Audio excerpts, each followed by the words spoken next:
So my name is Rashmi Divatkar. I am the secretary of IDMK.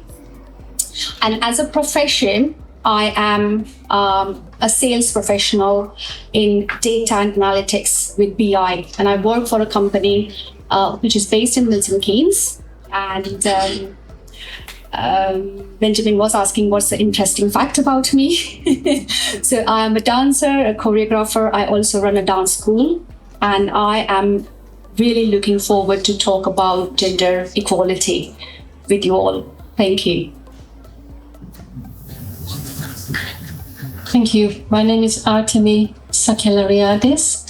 I head up the Centre for Studies on Inclusive Education based in Bristol. It's a national charity set up in 1982, so we're now 41 years old, and it works to promote equality and eliminate discrimination in education. And my personal particular passion is about disability equality, and I'll use the little time that I have to speak to you about that today. Thank you. Hi everyone, I'm Naomi. I wear many hats, but today I'm here to talk about access due to the lack of food. Also part of Sustainable Development Goals by the United Nations. Thank you.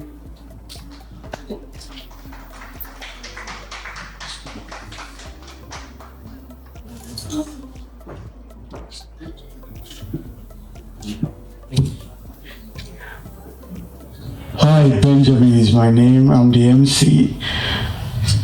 Hamza just stepped out for a quick relief, so I could take over and help to moderate this group.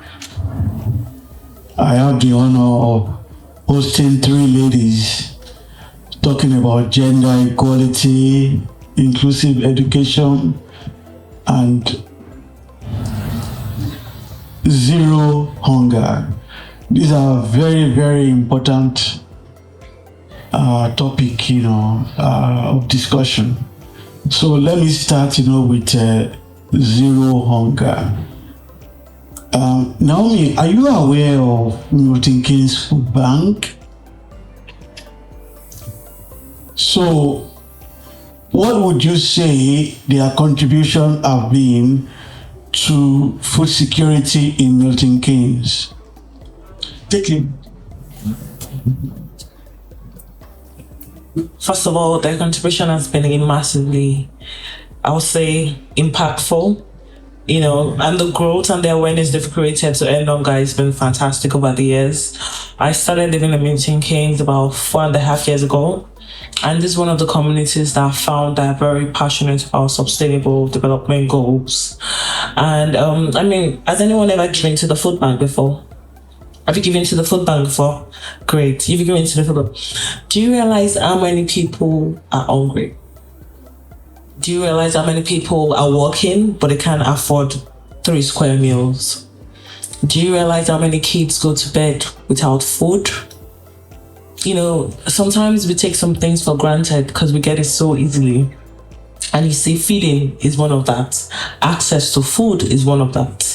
And you'll be surprised that there are people earning, but they can't still afford the basic nutritious meals. And one of the goals of the United Nations is to end hunger. I hope I'm pronouncing hunger well. Do you understand what I'm saying?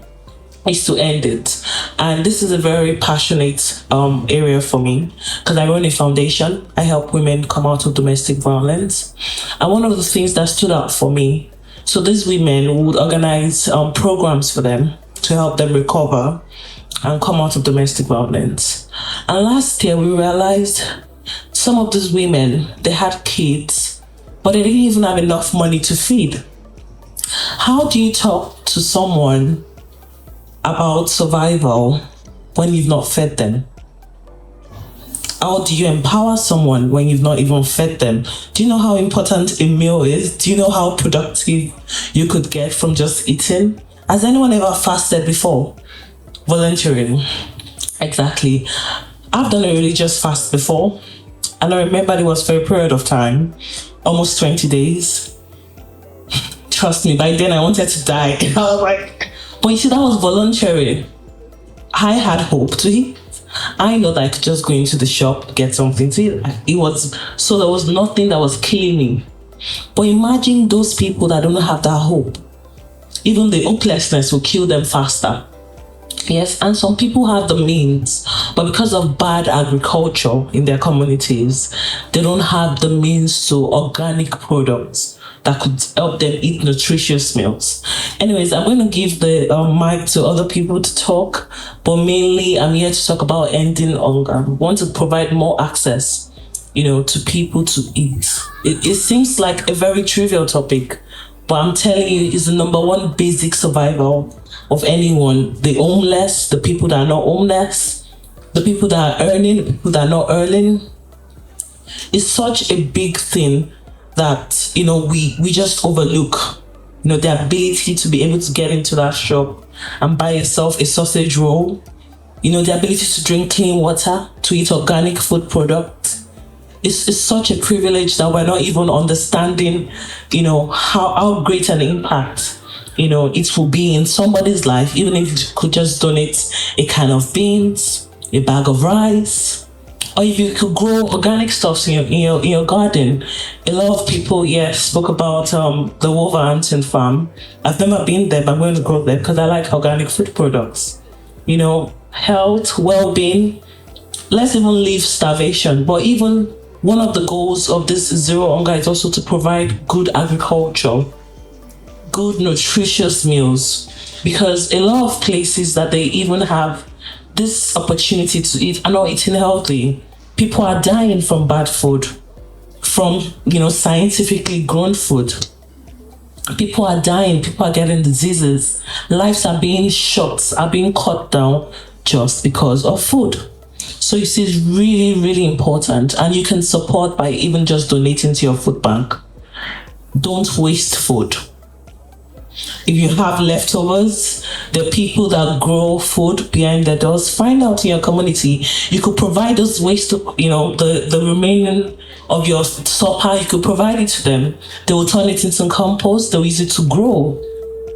So you can keep recycling things, like they've spoken about carbon emissions and so many things. We can adopt those mentality in feeding also, in access to food, in reproducing food.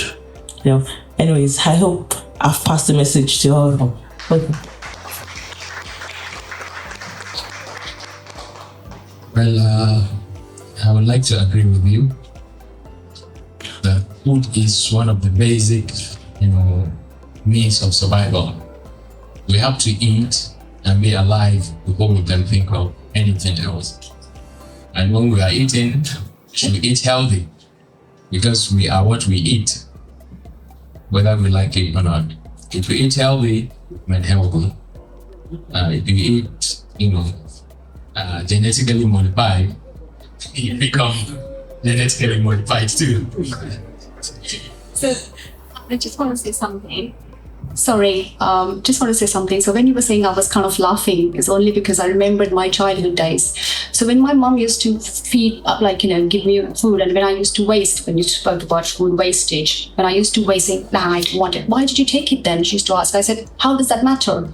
Don't waste the food, because there's quite a lot of people in the world who are starving. And my question to her every time used to be, how I am sitting here, how if I waste the food, it's just going to go in the bin.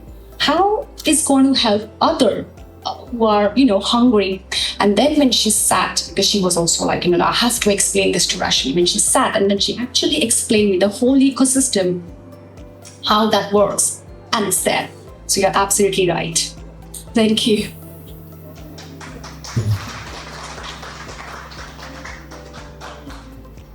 So, talking about gender equality. Why gender equality? Is there any discrimination among the genders that need to be equalized? Really? Are you asking me that question? Are you really asking me that question? Gender equality is absolutely important. And I don't know if you guys are aware, but United Nations, out of the 17 goals what they have, the 5th number 5 goal is gender equality. They have got a target, what they want to achieve by 2030, and we are very too out of it. Literally 300 years, I would say 300 years out of it. So coming back to your answering your question, what is gender equality? Why is that important? How many women do you see in technology at the moment? Or how many women do you see? I mean, not in Milton Keynes specifically or UK, but in the world, how many women do you see getting married under the age of 18? So there you go. You see the G20 last week. Oh, yes. So last week was the G20 summit In India. about urban design, That's where right. they had something like 40 odd leaders together, and there was a lovely picture. So there was 40 odd men and 1 woman leader. So Georgia. Well done. How are we going to get urban design that works for women if we don't have women there? Exactly. So I think you got your answer. But Against absolutely, there is. Hence I'm sitting here and talking about it. So again, my question, how many women are there at the moment in the technology area? How many girls and ladies are, kind of getting married when they are little? And we have to eradicate that gender, getting kids or girls married at an early age. Sorry. You can't not talk about these issues and not Afghanistan and Iran. So Africa, how India. How do we as, the people that are working towards SDGs, how do we support the countries? Absolutely. How can we support? So United Nations absolutely are planning to support this through partnering with MNCs, multi-nations organizations, various different countries. Now look at Milton Keynes.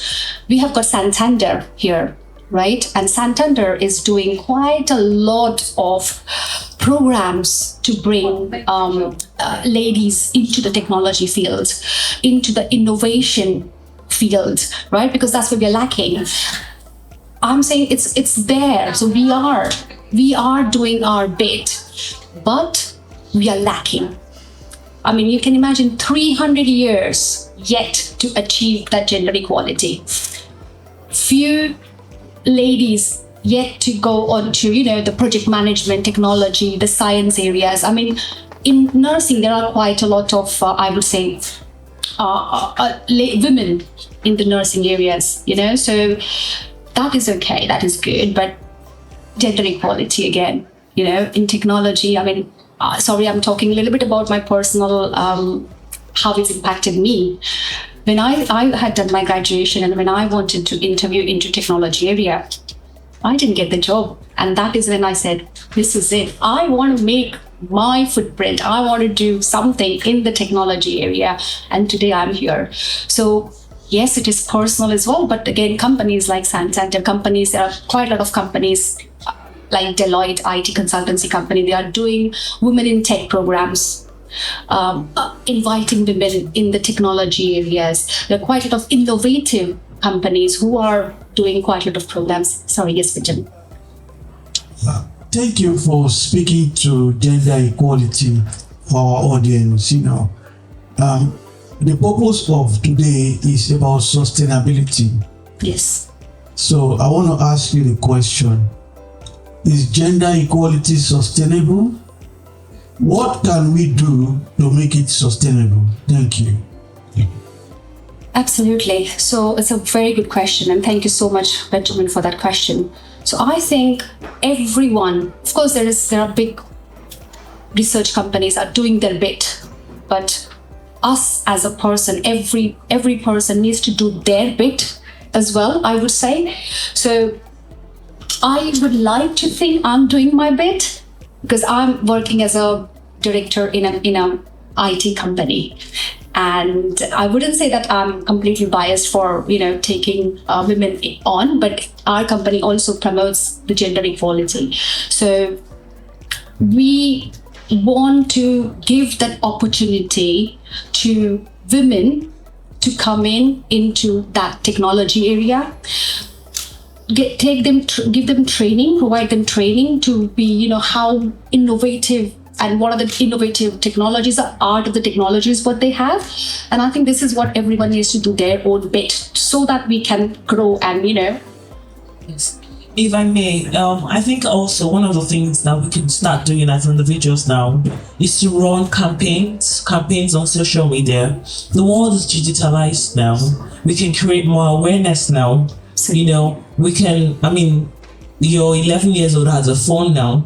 We can start from there, create campaigns, create posts, create messages, quotes. You can be in your room, can be in your bathroom, you can create a message that will go to the other side of the globe and touch someone and change someone's thinking.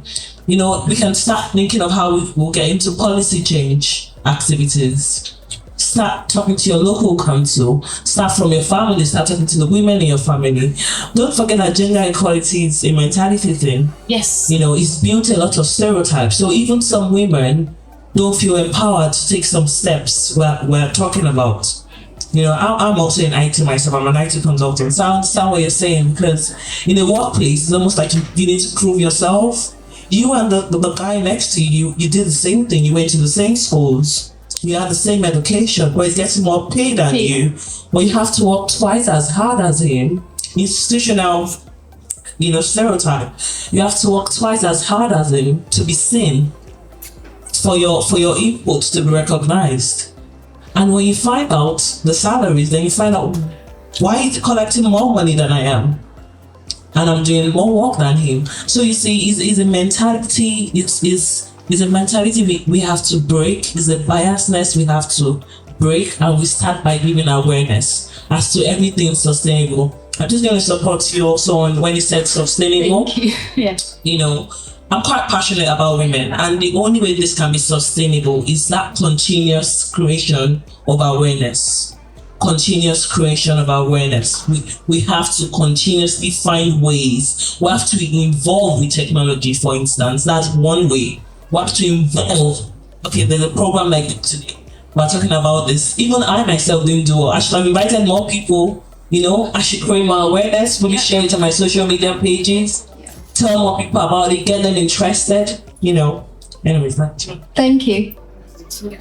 We all have words.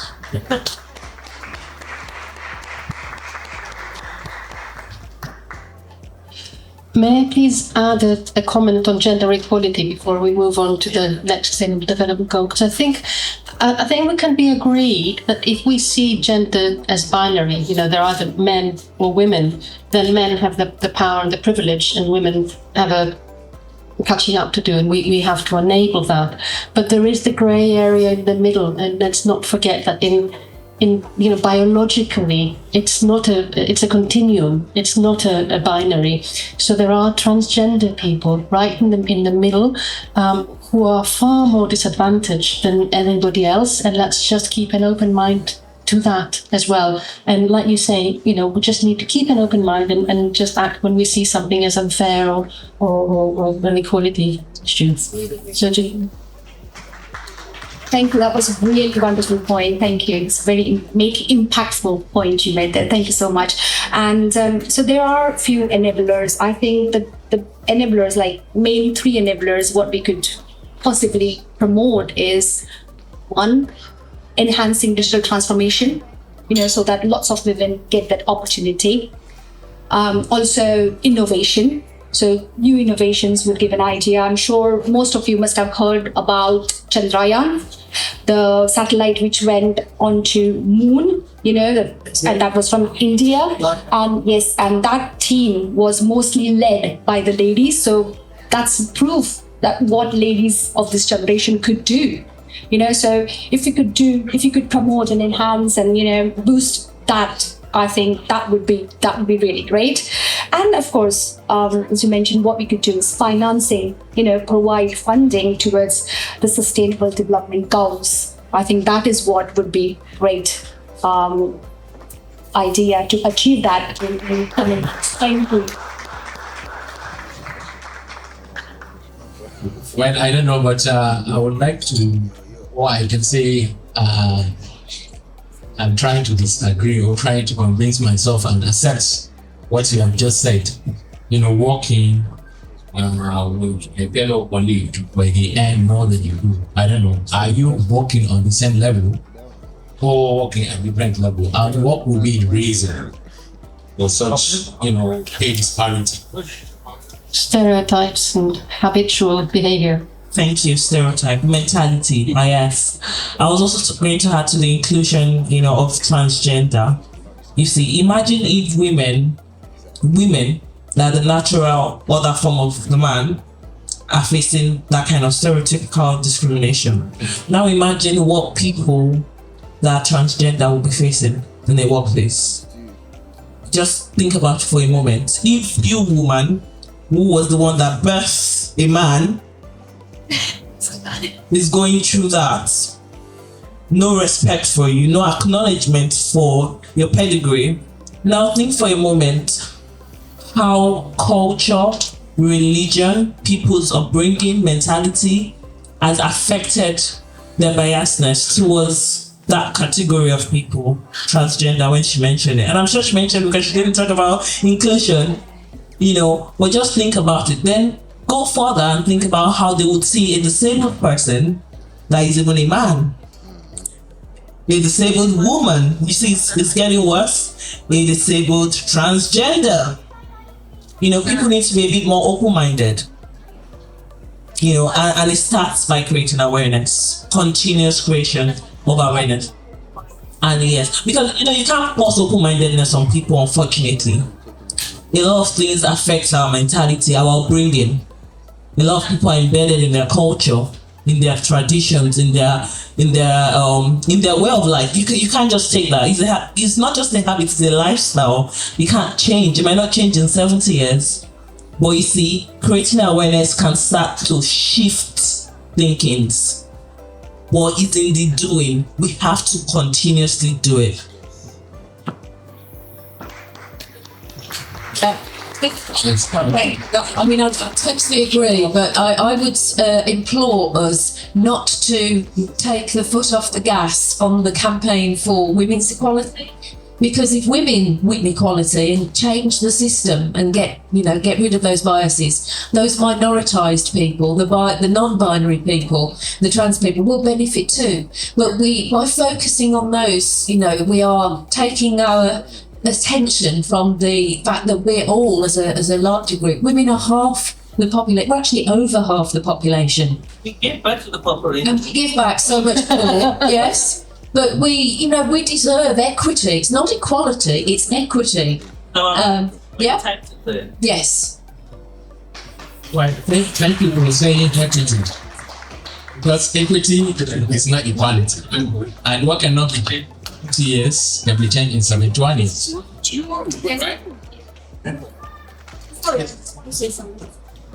Like a renewal to Yes, of course. at some point. I just want, like when I'm saying that, I'm doing my bit, I'm not only doing my bit in professional, but when I'm like socially involved in IDMK, we have this year taken quite a lot of ladies on IDMK. Even under governance code, we have got 2 ladies and 2 gents. So that's what, I'm doing my bit. Are you?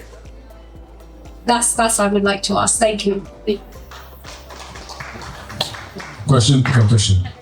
Naomi, you mentioned a couple of times already about women birthing men. Women play such an important role in the world today, right? Studies show that this generation's women or girls are more likely to not want children. I don't know if anybody wants to object to that, but studies are showing that women are wanting children.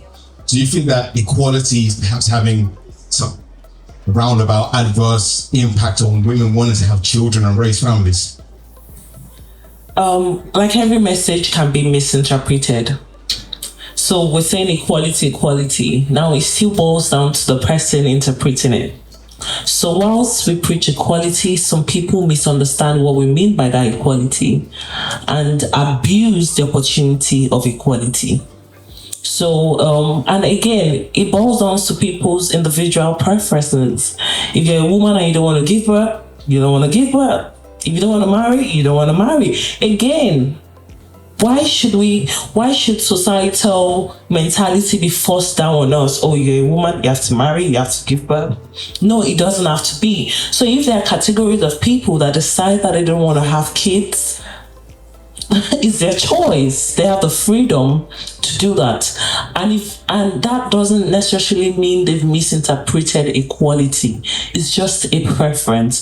The fact that somebody is thinking that because equality is being discussed, some other people are thinking they could use it as a tool is even wrong in itself if you think about it, because those other people should have their preference. Don't you think so? They should have the will and the freedom to express themselves in any way they choose.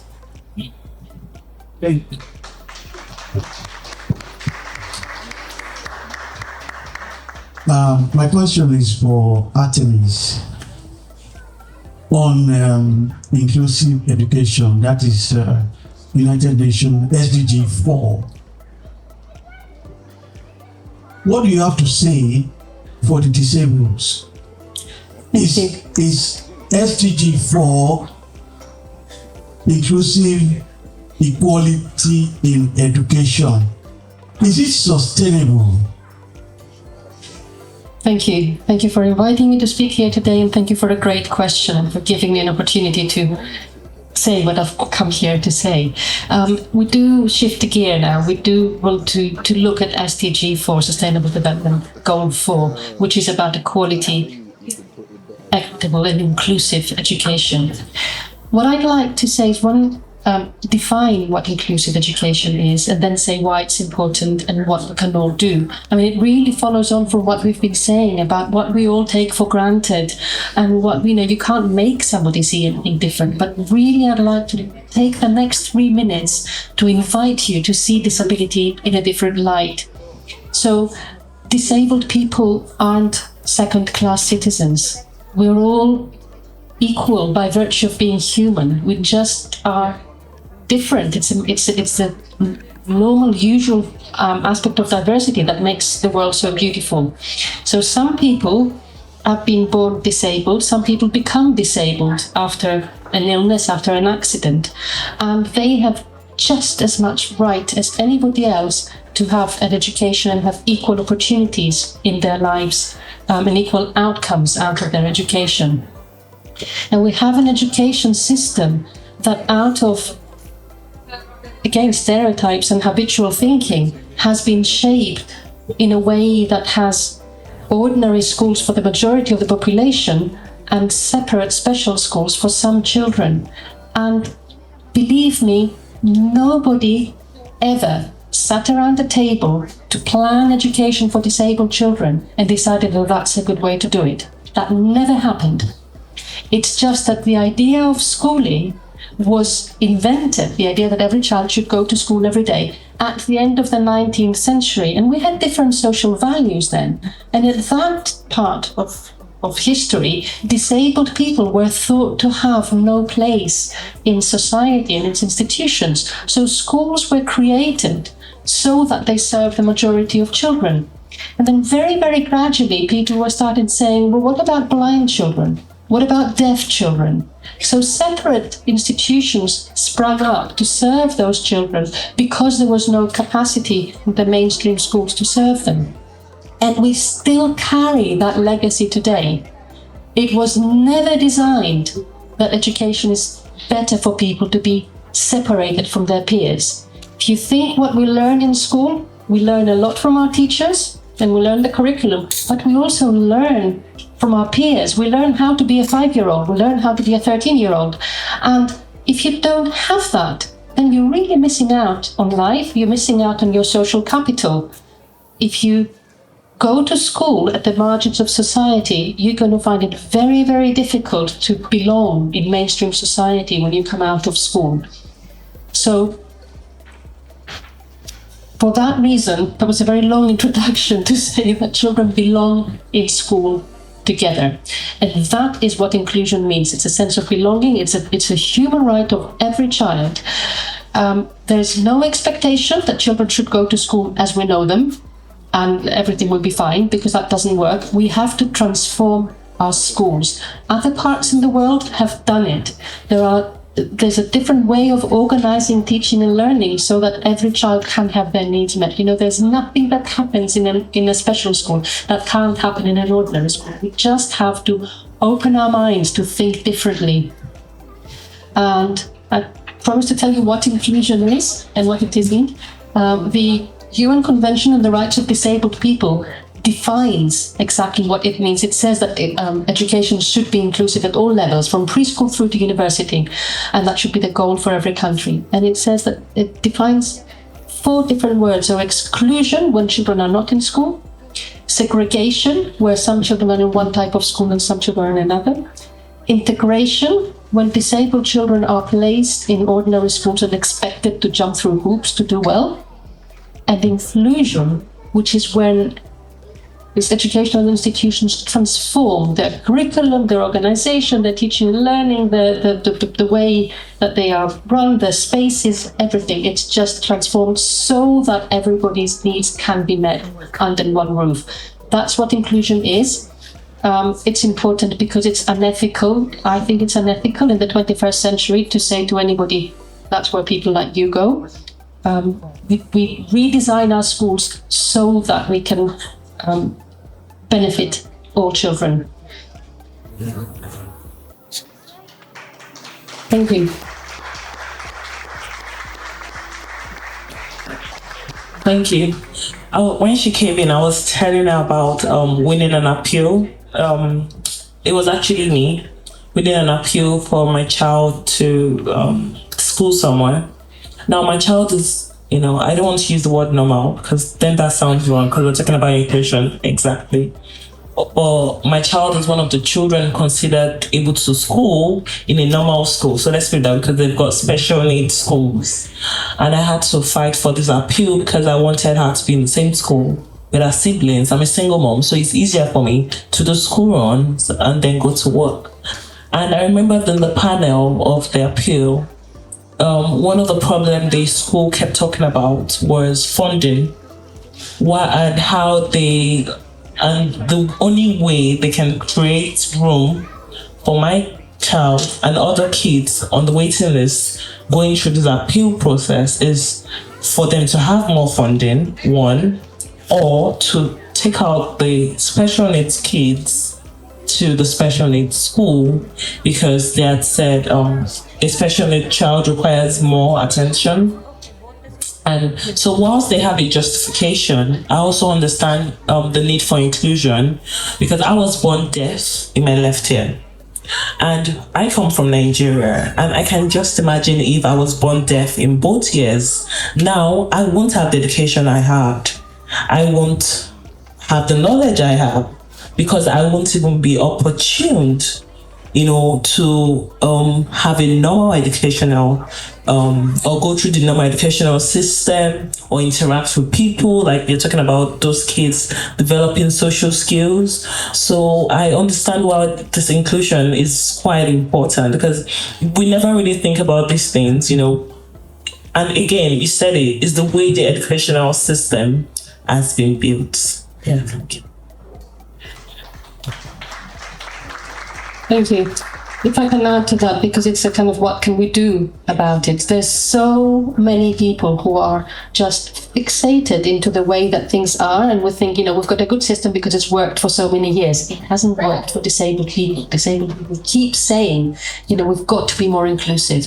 And there are so many common reservations. We've got to have the funding, we've got to have the resources, we've got to have the trained staff, and of course all of this is important. But if we don't do anything until we can do everything, we end up doing nothing. And we really got to start somewhere. So what we can do is, I'm going to suggest 2 things. One, change the question. So instead of asking, can we educate this child here? we ask, how can we educate this child here? It's always how can we, because that's the goal. The goal is always everybody under one roof. And the second thing we can do is just look at what our own sphere of influence is, whether we are an educator, a parent, a teacher trainer, or somebody in the local authority, whoever we are, we've got a sphere of influence. And if we try and share our vision for more inclusion, because it is a human right, it's not a privilege. There are no second-class citizens. So if we just see what we can all do within our sphere of influence, we could change things pretty quickly. Thank you.